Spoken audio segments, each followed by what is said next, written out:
Bonsoir, bienvenue dans votre 19-20 dans l'actualité en Bourgogne. Ce soir, des vaches au bord des routes pour brouter les quelques brins d'herbe qui subsistent. Une action menée par des agriculteurs de la Nièvre pour alerter sur les conséquences de la sécheresse.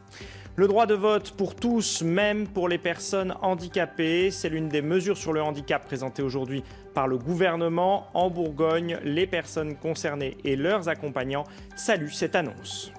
La Grande Boucle fait la part belle à la Bourgogne-Franche-Comté. La planche des Belles-Filles, Belfort, Châlons et Mâcon verront passer la fameuse caravane et les coureurs du Tour de France. Enfin, rencontre avec une passionnée de création qui s'exprime à travers le verre. Eva Georges est souffleuse de verre depuis 5 ans. Elle nous partagera sa passion. Mais d'abord, retour sur une affaire aux implications internationales. On vous le disait hier, un Suédois a été arrêté en gare de Dijon ce mardi. Il était recherché pour un homicide commis à Oslo, en Norvège, le 15 octobre dernier. L'homme a été placé en détention à la maison d'arrêt de Dijon. Récit Maëva Damois, Damien Rabézen. Il était traqué par toutes les polices d'Europe. Machiavelli Linden, 20 ans, est soupçonné d'avoir commis un meurtre le 15 octobre dernier en Norvège. C'est dans cet appartement d'un quartier huppé d'Oslo qu'il aurait pénétré par effraction tard dans la nuit pour commettre un cambriolage. Surpris par le propriétaire des lieux, un Norvégien qui a fait fortune dans la vente de Bitcoin, une monnaie virtuelle d'Internet, il lui assène alors une quinzaine de coups de couteau avant de prendre la fuite. Le suspect, connu des services de police, traverse d'abord la Suède puis l'Allemagne et la Suisse avant de rejoindre la France, où il est arrêté. Ce que l'on sait, c'est qu'a priori, il a eu une enfance un peu compliquée, puisqu'il dit qu'il prenait des stupéfiants depuis l'âge de 14 ans. Et semble un peu désœuvré, il semble un peu renfermé sur lui-même. Sa cavale est stoppée ce mardi à 16h30 en gare de Dijon, alors qu'il est à bord d'un TER en provenance de Châlons en Champagne. Repéré par les policiers de la BRI, il est alors interpellé, puis conduit au commissariat central. La cour d'appel l'a placé sous écrou extraditionnel. Donc la Norvège a 40 jours pour nous adresser les pièces du dossier et demander l'extradition. Et dans 40 jours, on pourra envisager de statuer sur l'extradition qui est demandée par la Norvège. Une extradition possible seulement si la Suède, son pays d'origine, l'autorise. En attendant, Machiavelli Linden est incarcéré à la maison d'arrêt de Dijon. Il encourt une peine de 21 ans de prison. Justice toujours. La Cour d'appel a confirmé ce matin la condamnation des voisins de Jonathan Ventillard, condamnés respectivement à 6 et 10 mois de prison avec sursis pour n'avoir pas porté assistance au jeune homme qui agonisait en avril 2007 dans leur cour dans le centre-ville d'Auxonne. Je vous le disais en titre, les syndicats agricoles appelaient donc aujourd'hui à manifester pour demander un soutien de l'État en raison du contexte de sécheresse prolongée, avec un moyen d'action plutôt original, sortir les vaches de leur pâture. Un mouvement très suivi dans la Nièvre, comme l'ont constaté Rémi Chiden et Tania Gomez. Des vaches au bord des routes pour brouter les quelques brins d'herbe qui subsistent encore en bord de parcelles. Une action menée par les agriculteurs pour alerter sur les conséquences de la sécheresse. Plus assez à manger dans les prés jaunis, il faut alimenter les animaux bien plus tôt que d'habitude. Les stocks de fourrage, non, on les entame en principe début novembre, quoi. On a je dirais août, septembre, octobre, déjà de stock en moins. 3 mois. Une situation exceptionnelle pour laquelle les éleveurs demandent un soutien rapide avant que la crise ne gagne des exploitations souvent fragiles. Aujourd'hui, on dit il y aura le plan calamité qui va être mis en route, mais c'est très long. C'est ça qu'on reproche à l'État. On nous annonce que si on peut avoir quelque chose, ce ne sera pas avant juillet, août de l'année prochaine. C'est trop tard aujourd'hui. Il y a des jeunes aujourd'hui, des paysans, ils n'ont plus d'argent. Face à la colère et aux inquiétudes, la sous-préfète de Château-Chinon est venue garantir l'accompagnement des services de l'État, en attendant des mesures supplémentaires à l'échelon national. Évidemment, à mon niveau, je ne peux prendre aucun engagement, mais compte tenu de la rudesse de la situation, je ne pense pas que le gouvernement restera sourd aux appels qui lui sont lancés par le milieu agricole. Les actions se sont déroulées sur 5 axes routiers du département. Un moyen pour les éleveurs de faire connaître leur situation et de décrocher le soutien des automobilistes. Moi, je pense qu'ils sont en galère. De toute façon, tout le monde est en galère. Donc, aussi bien les particuliers que les professionnels. Donc, ouais, ils ont raison de manifester. Il faut que les agriculteurs puissent de nouveau, je dirais, être sûrs qu'ils vont pouvoir vivre de leur travail. Une délégation a été reçue en préfecture en fin de matinée. Tous espèrent maintenant des réponses rapides pour pouvoir passer l'hiver avant d'espérer une herbe plus verte au printemps. Et on en vient à cette mauvaise nouvelle sur le front de l'emploi. Pôle emploi a publié aujourd'hui les chiffres trimestriels, plus 1,2% de chômeurs de catégorie A en Bourgogne-Franche-Comté sur les 3 derniers mois. C'est plus qu'au niveau national. Dans le détail par département, vous le voyez, c'est assez inégal. Et c'est dans ce contexte que les acteurs de la formation professionnelle s'inquiètent. On vous le disait hier, on vous parlait de ce plan national de restructuration des centres AFPA, un projet qui pourrait se traduire par la fermeture pure et simple du centre de Nevers. Sur place, c'est l'incompréhension qui domine. Une assemblée générale des salariés du centre s'est tenue ce matin. Écoutez l'un des délégués syndicaux. Il y a de quoi être amer, puisque certainement que ce n'est pas la même chose pour tous les métiers. Il y a peut-être certainement des choses à revoir, il y a peut-être des choses à traiter, mais par rapport à ça, je doute que l'ensemble des formations et des métiers qu'on dispense sur le centre de Nevers soient obsolètes et doivent être rayés. C'est quand même assez terrible d'entendre ça, quoi. Donc il y a une espèce de position idéologique où il faut bien sûr pouvoir confirmer ce qu'on a mis en route, quoi. Voilà. Et le gouvernement présentait donc aujourd'hui ces mesures en faveur des personnes handicapées. Parmi elles, la reconnaissance à vie du handicap, la liberté de se marier sans l'aval d'un juge ou des places en crèche pour les enfants en situation de handicap. Mais la mesure la plus symbolique est sans doute le droit de vote pour tous, même pour les personnes mises sous tutelle. Marilyn Barat, Joséphine Klockner. Électeurs et fiers de l'être. Pour la plupart, ces travailleurs handicapés sont sous curatelle. Ils disposent du droit de vote automatiquement sans qu'un juge n'ait à donner son feu vert. Et certains ne s'en privent pas. Mêler leur voix à celle des autres citoyens leur paraît primordial. Alors ici, évidemment, on salue l'annonce gouvernementale. Le droit, c'est pour tout le monde.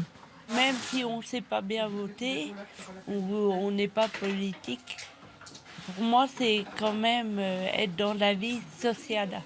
Dans cet établissement, les éducateurs travaillent depuis longtemps sur le thème de la citoyenneté, à l'occasion des élections professionnelles, en interne et lors des grandes échéances électorales de notre pays. Beaucoup de pédagogie pour que personne ne s'autocensure. On a essayé de dédramatiser, de préparer les choses au maximum pour qu'ils puissent aller voter. Voilà. Mais toujours avec les personnes volontaires, parce que comme tout citoyen, il y a des personnes qui votent et d'autres qui n'ont pas envie. Voilà. Le changement du code électoral est une revendication ancienne du monde associatif. Quant à la menace de manipulation des personnes les plus lourdement handicapées, cette présidente d'association n'y croit pas beaucoup. L'hypothèse la plus probable, selon elle, est que ces profils n'iront tout simplement pas voter. On ne parle pas de prendre la main de quelqu'un et de lui mettre le bulletin dans l'enveloppe. Il faut que la personne qui vote soit consciente de ce qu'elle fait et pour qui elle vote. Alors ça, c'est tout un travail en amont par les éducateurs dans les établissements pour permettre à la personne de pouvoir voter. Satisfecit donc pour l'annonce de cette mesure, mais les associations n'oublient pas de rappeler que d'autres dossiers retiennent moins l'attention du monde politique, comme l'accès à l'école, aux soins ou à l'emploi pour tous. Dans la Bresse, la mobilisation semble payer. Lundi, habitants et élus manifestaient contre la suppression d'agences et distributeurs du Crédit Agricole. La banque a finalement décidé de conserver le distributeur de Dompierre-les-Ormes, même en cas de fermeture de l'agence le 14 décembre. Une fermeture qui est pour l'instant suspendue. C'est la nouvelle sportive du jour. Les organisateurs du Tour de France ont dévoilé aujourd'hui le parcours 2019 de la Grande Boucle. Et la Bourgogne-Franche-Comté est bien servie cette année avec de belles étapes. La planche des belles filles, Belfort, Châlons et Mâcon verront passer la fameuse caravane et les coureurs. Le détail avec Jean-Luc Gantner et Christophe Gaillard. Des milliers de spectateurs dans la salle. Un palais des congrès qui accueillait tout ce qui compte sur la planète du cyclisme professionnel pour cette cérémonie rituelle à Paris. Une salle comble et des stars fêtées comme des héros de l'Olympe sous l'écran géant. Eddy Merckx en personne, Bernard Hinault ou Miguel Indurain, 3 quintuples vainqueurs de la Grande Boucle, de quoi épater les centaines d'élus locaux présents dans la salle. Ce qui est important, c'est les retombées pour la ville, pour l'attractivité de la ville. Et c'est une belle manifestation sportive que nous attendions depuis quelques années. Le maire de Belfort, heureux de découvrir le nom de sa ville en lettres d'or exposé devant toutes les télés du monde. Belfort qui accueillera un départ au lendemain de l'arrivée au sommet de la planche des belles filles. La petite station saunoise qui, pour la 4e fois depuis 2012, a retenu toute l'attention des médias. C'est pas la peine de mettre ma statue au sommet, il faut mettre la statue des vainqueurs à la planche et surtout de ceux qui portent le maillot, parce que ceux qui ont porté le maillot jaune à l'arrivée à la planche, ils ont eu le maillot jaune à Paris. Un passage du Tour en Franche-Comté avant de rejoindre le Jura en passant par la cité de Courbet à Ornans et de rejoindre la Saône-et-Loire pour une arrivée à Chalon-sur-Saône après 30 ans d'attente.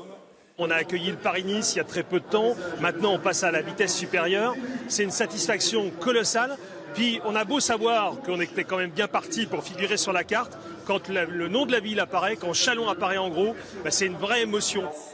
La Saône-et-Loire servie comme il se doit pour ce 100e anniversaire du premier maillot jaune de l'histoire du Tour, puisque Mâcon aura l'honneur de lancer le départ de la 8e étape de la Grande Boucle le 13 juillet prochain. Chalon-sur-Saône, vous l'avez entendu, sera donc ville d'arrivée de la 7e étape qui partira de Belfort le 12 juillet. Plutôt une bonne nouvelle pour la ville quand on sait que les villes d'arrivée bénéficient en général largement des retombées du passage du Tour de France. Réaction des Chalonnais recueillie aujourd'hui par Emmanuel Pinsonneau et Romain Liboz. C'est l'un des événements sportifs les plus célèbres du monde, l'un des plus médiatisés aussi. Alors quand il passe sur le pas de sa porte, ça ne laisse personne indifférent. C'est bon pour le commerce et la notoriété et surtout, ça fait quasiment l'unanimité. Je trouve que c'est une très bonne chose et tout ce qui peut apporter, véhiculer du moins l'image de notre ville, je pense que c'est plutôt pas mal, oui. Moi je suis un fan de vélo parce que je suis facteur et j'ai fait un peu de compétition en FFGT, donc c'est sympa. Personnellement ça m'intéresse pas plus que ça, mais je trouve ça après très bien pour si ça fait bouger un peu la ville un peu plus et tout, voilà quoi. Pour les commerçants, il y a une carte à jouer. Ceux de Chalon sont rodés depuis le passage du Paris-Nice en 2017. En juillet, ils attendent forcément des retombées de ce passage du Tour. À Chalon, il n'y a pas beaucoup de passages. Donc, quand il y a des événements, ça apporte beaucoup de clients, tout ça. Donc, ça, les commerces, c'est de souffler un petit peu, quoi. Ça amène du flux et on sait qu'aujourd'hui les difficultés du centre-ville c'est de ramener du flux passant. Donc dans le flux il y a forcément des gens qui ont l'achat impulsif et l'achat coup de cœur. Donc on compte là-dessus. À nous d'être présents et puis d'aller pêcher le client. Évidemment France 3 se fera le relais de cet événement tout comme nos confrères de la presse régionale. On fera des pages spéciales dans le journal papier, évidemment, un suivi en direct sur le site pour l'arrivée d'étapes à Chalon et à Mâcon. Donc oui, on aura des rendez-vous et des réunions de rédaction exceptionnelles pour sans doute un tirage exceptionnel d'ici mi-juillet. Des villes traversées par le Tour, il y en a beaucoup. Entre elles, la compétition va maintenant commencer. Pour être celle qui aura réservé le meilleur accueil et mis en place la plus belle déco, les Chalonnais sont bien décidés à se lancer à fond dans la course. Et je vous invite bien sûr à consulter notre site web pour tout savoir sur le parcours du Tour et les détails des étapes prévues dans notre région.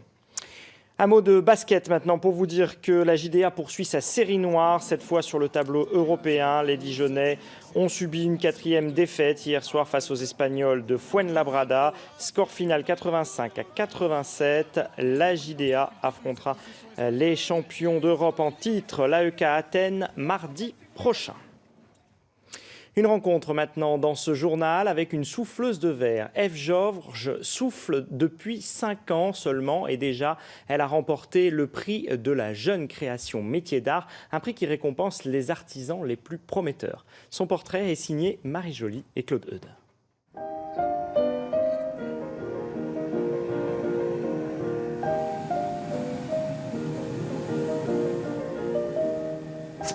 C'est grâce à la précision de chaque geste que ses idées prennent vie. Ève Georges est passionnée de création et c'est à travers le verre qu'elle s'exprime. Le verre est presque le premier designer de l'objet puisqu'il va décider d'un certain nombre de choses du fait de son mouvement, de ses caractéristiques et vient ensuite le créateur qui, avec ses contraintes, va pouvoir créer une forme, un objet ou quelque chose comme ça. Et pour moi, c'est presque un défi à chaque fois. Et je pense que c'est cette exigence qui m'a le plus attirée, en fait. Ève souffle depuis 5 ans et travaille avec son compagnon, lui aussi souffleur de verre. Ils ont créé leur propre atelier, spécialisé principalement dans le luminaire. Les gestes se font souvent à 2. Le couple est très complémentaire. On travaille dans plein de cristalleries et plein d'ateliers différents. Donc c'est souvent, quand il y a des problèmes un peu techniques, oui, c'est souvent moi qui peut trouver une solution. Ève s'occupe surtout de la création. Designer de formation, c'est elle qui conçoit tous ces modèles. Ça permet de concrétiser l'objet sans avoir affaire à des intermédiaires, par exemple. On est très autonome, aussi bien dans la fabrication de nos plans que dans la fabrication de nos moules, qu'on fabrique aussi nous-mêmes. Donc de l'idée à l'objet, on s'occupe de tout. Ce jour-là, il réalise des boules de Noël. Si on présente des objets de la collection, Oui. j'aimerais bien qu'il y ait plus de liens avec la gamme colorée de la collection. Il travaille surtout pour des architectes d'intérieur, vendent dans plusieurs boutiques et galeries, en France et à l'étranger. La plupart des pièces sont faites sur mesure et sont uniques. Le propos, c'est quand même vraiment de s'émanciper d'une certaine standardisation qu'on pourrait obtenir avec des machines et pas avec un savoir-faire manuel. Un savoir-faire qui lui a permis de remporter cette année le prix de la jeune création métier d'art, décerné aux artisans les plus prometteurs. Une reconnaissance qui lui sert de tremplin. Là, ça m'a permis, par exemple, de me faire connaître auprès de professionnels qui ont ensuite passé commande pour certains objets qu'ils avaient vus grâce à la visibilité donnée par ce prix. Donc, il y a eu une partie déjà même très immédiate, en fait, depuis l'annonce des résultats jusqu'à aujourd'hui. En décembre, ils exposeront dans le prestigieux hôtel des ventes Sotheby's à Paris pour mettre davantage en lumière leur création et faire perdurer cette mélodie jouée à 4 mains. Et depuis lundi, on suit avec vous le chantier école de construction de chalets en bois à Prémanon. La station du Jura accueillera en 2020 une partie des épreuves des Jeux Olympiques de la jeunesse. Suite et fin de notre feuilleton avec les élèves du lycée du Bois de Mouchard, Lucie Thierry et Jean-Louis Saintin. Au pied du tremplin, une nouvelle journée commence. Sur ce chantier colossal, si la construction ne présente pas de défis techniques, tout l'enjeu est d'organiser le travail. Entre l'assemblage des modules et les finitions, les jeunes bâtisseurs doivent trouver leur place. La difficulté, c'est quand il y a beaucoup d'élèves, d'étudiants sur le chantier, arrivent à répartir les tâches, passer à droite à gauche pour voir ce qu'il y a à faire, ce qu'il faut faire en plus, etc. En étant le plus organisé possible, ils vont se fatiguer moins, puis ils vont être plus efficaces. Certains ont pris les choses en main. Seul élève du groupe en apprentissage, Cyprien a plus d'expérience que les autres et se découvre l'âme d'un chef de file. Bon alors, pour la partie toiture, il y en a on va déjà poser la paroi du milieu. On va être deux, un sur la façade de devant, un sur la façade de derrière. Regarde, on va se mettre là. Tu vois là où il y a les deux conneufments, c'est les deux murs vont arriver. Donc tu te mets un peu plus à gauche. Faut savoir faire pour être chef d'équipe. Si on ne sait pas faire, même si on sait bien expliquer, c'est pas à peine d'être chef d'équipe. Il faut avoir fait et savoir faire, savoir montrer pour être chef d'équipe. C'est pourquoi on est formé en BTS, hein. C'est devenir chef d'équipe, gérer le temps, l'organisation, l'approvisionnement et après faire le montage et le chef de chantier. Hein. Au terme de 15 jours de travail, le stade nordique reçoit la visite de ses voisins suisses. Le comité d'organisation des Jeux Olympiques de la jeunesse s'est déplacé depuis Lausanne. Il vient constater la qualité des installations. Là, tu vois, le devant sera tout vitré. Et tu as deux parties, il y a deux entrées. On peut donc attribuer un chalet à une équipe. Et tu as une partie vestiaire et une partie fartage. Vestiaire, il y aura des bancs, et donc ici, ils peuvent se changer. Et une partie pour leurs techniciens où tu as deux tables de fartage et ils peuvent farter. Les lycéens entreront parce que... Ces chalets formeront le village des jeunes équipes internationales. Un chantier par les jeunes pour les jeunes qui valorise toute une filière professionnelle. Ces chalets vont rester pérennes, hein. Ça permettra aussi d'avoir des chalets pour chaque entraînement, pour les entraînements de la soirée, pour les compétitions, et d'avoir participé à ça, d'être là avec des projets visibles qui ont été créés par ces jeunes, c'est quelque chose d'extraordinaire. Des projets de ce type, les lycéens du Bois à Mouchard en réalisent chaque année. Mais celui-ci sera sans doute le plus gigantesque.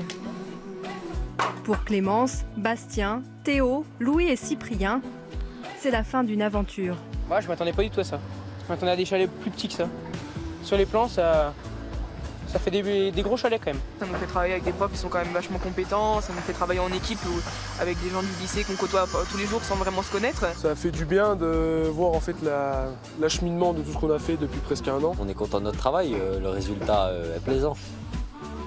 Un sapin comme seule empreinte de leur passage, ces bâtisseurs de demain ont laissé place aux athlètes. Les équipes nordiques prendront leur quartier en décembre pour le début des compétitions. Notez que demain, dans notre 12-13, c'est votre tour, sera près de Montceau-les-Mines, plus précisément à Montcenis, au sein d'une fabrique d'orgues de Barbarie. On s'y intéressera donc demain à midi avec Clément Janin et toute notre équipe sur place. Voilà pour l'actualité en région. Dans un instant, notre édition nationale. Virna Saki reviendra sur ces bagarres entre bandes rivales qui virent au drame. Une dizaine de jeunes sont morts depuis le début de l'année en région parisienne. Comment lutter contre cette flambée de violence? C'est la question de ce 19-20. L'actualité régionale est de retour, bien sûr, dans le Soir 3. Très belle soirée à tous sur France 3.